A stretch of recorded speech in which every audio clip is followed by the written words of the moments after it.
Holt Collier was born a slave in Jefferson County, Mississippi. At the age of 10, he was taken to Washington County, Mississippi, to be on the Plum Ridge plantation, where his job was to train the horses, train the dogs, and he was given a shotgun to kill anything and everything that was edible so that the workforce could be fed. There's nothing but ridges and sloughs, loaded with cypress trees and alligators, wildcats, water moccasins, monstrous snapping turtles. Well, Holt got so good shooting that shotgun from one shoulder and it would get so sore after shooting it so many times, he learned how to shoot from both shoulders. They attempted to give him a formal education. He didn't take to it. He was busy outside chasing squirrels and birds, and I guess a bear too, because he killed one at the age of 10.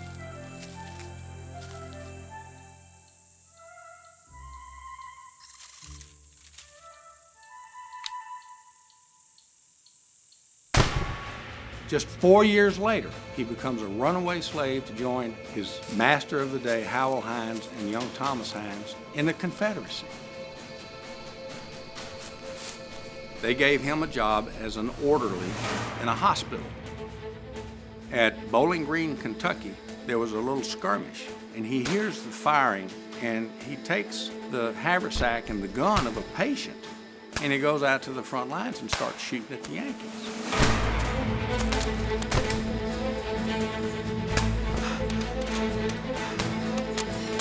What Collier lacks in military training, he makes up for with his skill as a marksman. 4 years of shooting at small targets has made him deadly accurate. The Confederates retreat to Corinth and then to the infamous Battle of Shiloh, where Collier witnesses the death of General Albert Sidney Johnston, whose rank was greater than that of Robert E. Lee.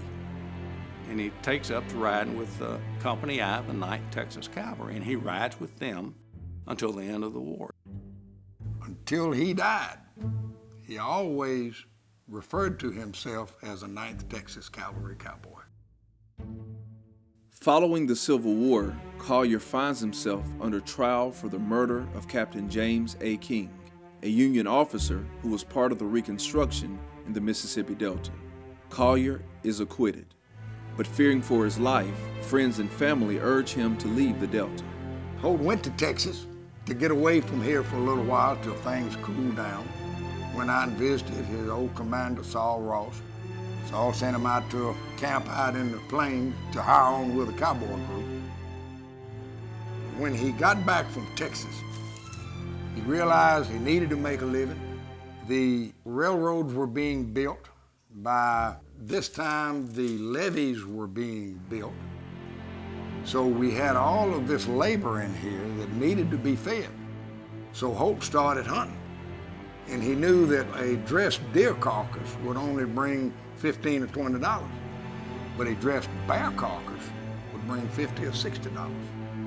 So Holt would hunt, and he would end up making $2,000 or $3,000 a year during the hunting season. He was wealthy, at least by Delta standards, if not any other standards of that time, certainly by African-American standards, walking around with thousands of dollars in his pocket that he had made. Holt stuck to the forest, eating, living, and breathing the hunt. And with every bear he killed, his reputation grew. Soon, sportsmen came from far and wide to hunt with Collier, who transitioned from a provider of food to a guide for those willing to pay. By 1902, Holt Collier has developed a reputation as a great bear hunter in the Mississippi Delta. This is the last area of the United States where black bear can still be found in large numbers.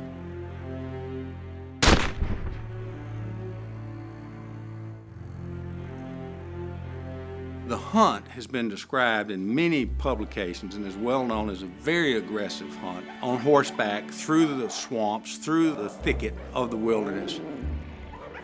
And Theodore Roosevelt badly wanted to go on one of these hunts. On November 13, 1902, President Roosevelt steps off the train at Smead Station and meets Holt Collier. They had sent a carload of guards down here to look after the president. All of them stayed at the railroad station. Holt Collier was in charge of the president's safety and stated that he was probably safer with him than all the policemen in Washington, D.C. They immediately mount horses and ride 14 miles to their camp on the banks of the Little Sunflower River. Roosevelt insists on killing a bear the following morning. Collier, who has already scoped the area out, he knows where the bears are, tells him, if you follow my instructions, you'll get one. Now, imagine this. An ex-slave couldn't read nor write, telling the President of the United States what to do. He said, now, President, you stay right here on this log. And told to stay there until he brought the bear back to them.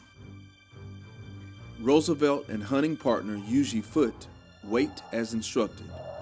Over the course of several hours, the men listen as the sound of barking dogs fade in and out, growing closer, then further away, eventually fading completely.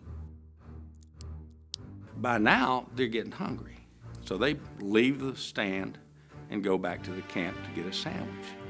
Well, about that same time, Holt Collier turns that bear around and he's heading straight for the log where Roosevelt and Huger Foote are supposed to be. The bear went right to that log and bayed within 50 feet of the log where the president was sitting, right next to that water hole. When he sees the bear in the water fighting his dog, he looks up at the log and there's no Roosevelt. He's been given specific instructions not to shoot the first bear. The first bear is Roosevelt's. So he can't shoot this bear, and the bear's killing his dog. Holt Collier ran in with his rifle, screaming, "Bear, let go my dog," and hit the bear at the base of his skull and stunned the bear.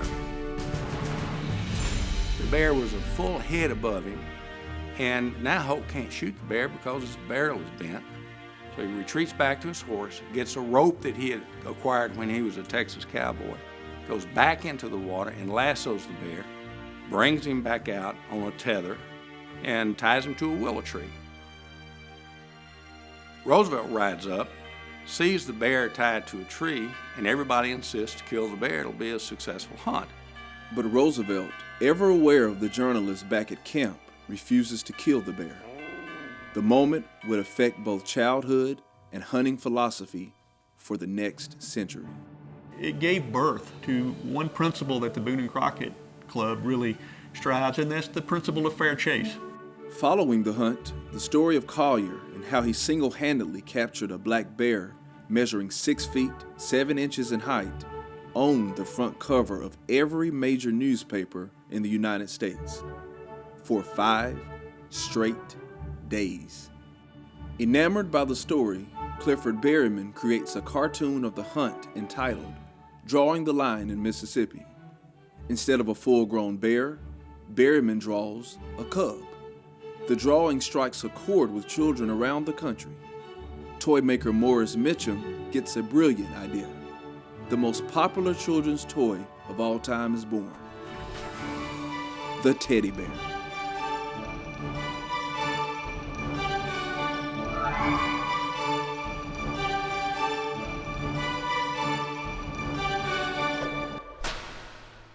again in 1907, he goes with Theodore Roosevelt on a presidential bear hunt, this time at the age of 61.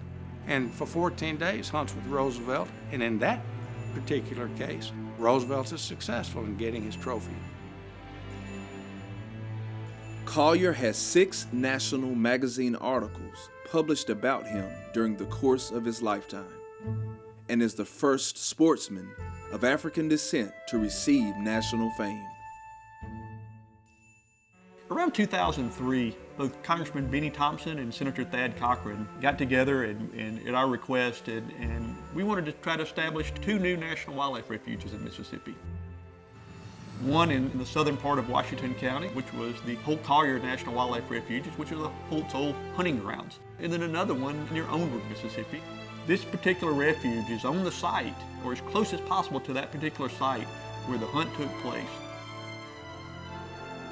It is important for us to keep the story of Theodore Roosevelt and the teddy bear and the fact that the hunt happened here in Sharkey County, Mississippi. It's important to keep it alive. It's a Mississippi story. It's a story for the whole United States, but it's Mississippi's story first, and it's the Delta story, and it's Sharkey County and Rolling Fork's story. Holt Collier is perhaps the greatest big game hunter in the history of the United States that walked alongside men from all races, all backgrounds, from the north, the south, the east, and the west. Brings me pride to be the mayor of the city of Greenville to say that Holt Collier is buried here, enriching our soil with his legacy. I suppose the best legacy that I can give you for Holt Collier is that I think it's uncontrovertible that Holt Collier is the character upon which William Faulkner based Sam Fathers in the book The Bear. What Holt means to me is a story that some people don't believe could happen in the Deep South back then, but did happen. Holt Collier was larger than life. He was a man among men.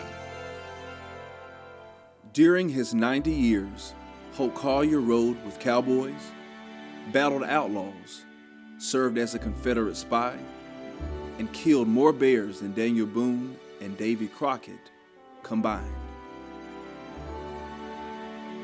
Today, he is immortalized as a part of the Cowboy Monument, branding the Brazos in Waco, Texas.